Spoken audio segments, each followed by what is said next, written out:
रत्नागिरी जिल्ह्यातील मुंबई गोवा महामार्गावर आज भीषण अपघात घडला आहे.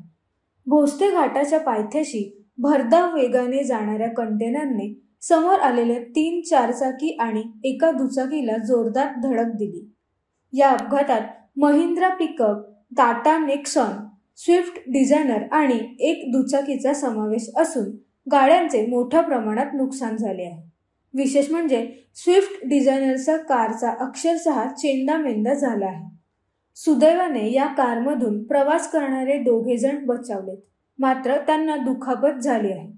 अपघातानंतर स्थानिक नागरिकांनी तात्काळ मदतीसाठी धाव घेत जखमींना रुग्णालयात हलवले.